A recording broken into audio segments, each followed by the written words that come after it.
You ready? I guess so. Introduce yourself. Hi, I'm Sam Aslanian. What kind of music do you listen to? 70s, like rock and soul. 70s rock and soul. But I listen to all kinds of music. I know like the 90s bands really well because I was doing videos then. Give us like one that we might be familiar with. We Die Young, Alice in Chains. Let's do 70s because it might be the best era of music. Who is this? It's Led Zeppelin. This is Led Zeppelin. Okay, when you're talking about bands from rock and roll bands from the 70s, conversations maybe starts with Led Zeppelin? That was it. That was the pantheon. You ever see in the Zeppelin? 70s. Saw the Stones, saw all kinds of people, but I never saw Zeppelin. Okay, one for one. It's Bruce Springsteen. I saw him in 1978 at Winterland Arena in San Francisco. The best show I've ever seen. Really? You guys don't know this, but the 70s were like a real downtime. Everybody was like, inflation. Sounds familiar. And then we saw this show where for 4 hours, this guy sang about the power of life and doing it. Born to Run and, 10th Avenue Freeze Out, all of it. Later, Bruce? Yeah, I don't like later Bruce. Once he got to be a Hollywood superstar. By the time The River came around, he was pretty big. Yeah, but we didn't know it. We were too dumb to know it then. We were like, no. We stood all night in line for tickets. Then we got up to the front. The ticket brokers had bought all of them. I mean, we got like scrappy, crappy seats. We were like, if Bruce knows about this, you guys would be in a lot of trouble. Youth for you.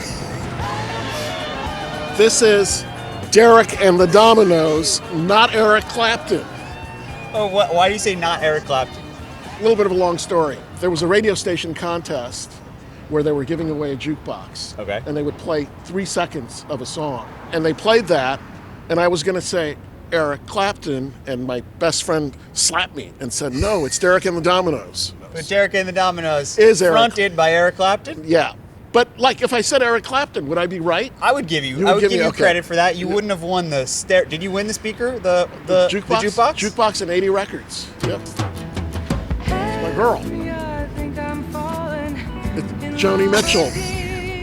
Next to Bob Dylan, the greatest songwriter ever. Tell me more about that. Oh, she's incredible. She could take walking over there and looking in that window into a song. And you would think it was the most profound thing. Great guitarist with her own tuning. No one can play the same way as her, right? No, She kinda no, because she tunes so differently than anyone else.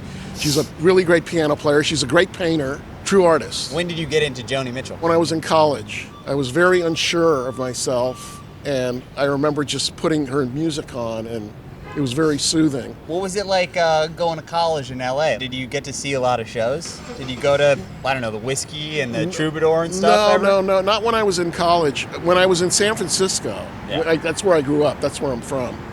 We'd go to shows like every week. There was a great venue called Winterland. You saw Bruce there. Do you have a favorite show you ever saw there? Well, that's Bruce, but then I saw Santana there. You like the Grateful Dead? I do now. But back then you...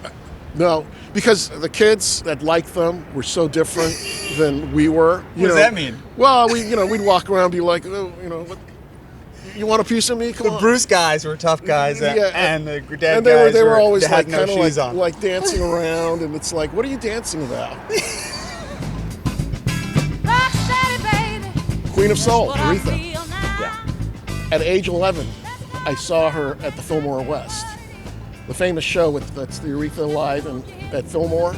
My sister and her then boyfriend were like, hey, we're going to the Fillmore. And they're like, you want to go? Did you know about Aretha at that time? Were you kind of just a little bit tangentially familiar on the radio or whatever?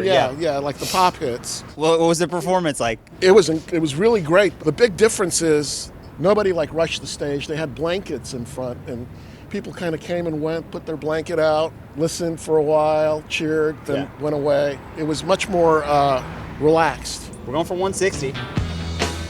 I'm gonna have to listen. I know the song really well. But...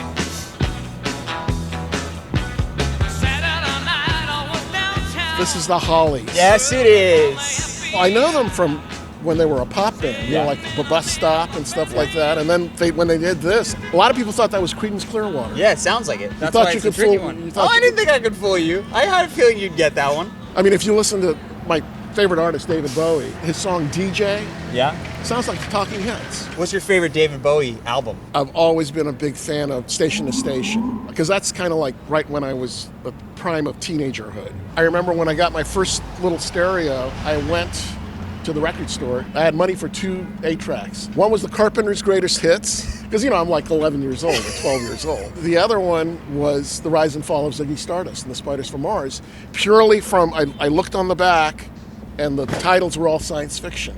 Starman. Like comic book kind of thing. Yeah, Moon Age Daydream. So I always tell my older sisters, I'm like, all these other bands, Hendrix, the Beatles, Rolling Stones, etc., were your bands that we inherited. But David Bowie was always mine. Isaac Hayes. Yes. Hot Buttered Soul. Hot Buttered Soul. I think was his first solo breakout. I think it was. There was Black Moses too. At some point, we should stop filming the show on the street, and we should film it in like a real studio or something. No, this is what makes it special. No. The street gives it energy. Sounds the symphony of New York. I have a friend who used to live here, who doesn't live here anymore, and I'll be walking down the street talking to him. He'll hear that. He'll go, I can tell you're on the street.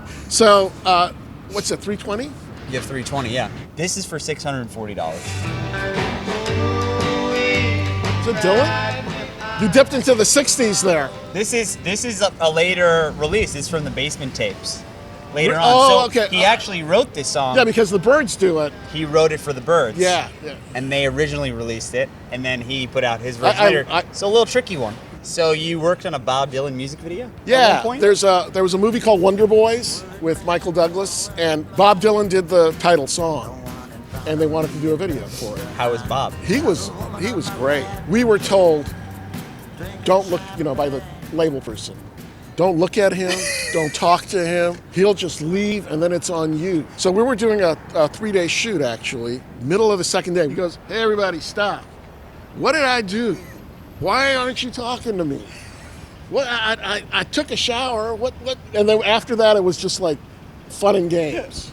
Oh, by the way, the money goes to God's Love We Deliver. Okay, so $640 for God's Love We Deliver. So shout out God's Love We Deliver. Great job. It was fun. Thank you. Thank you.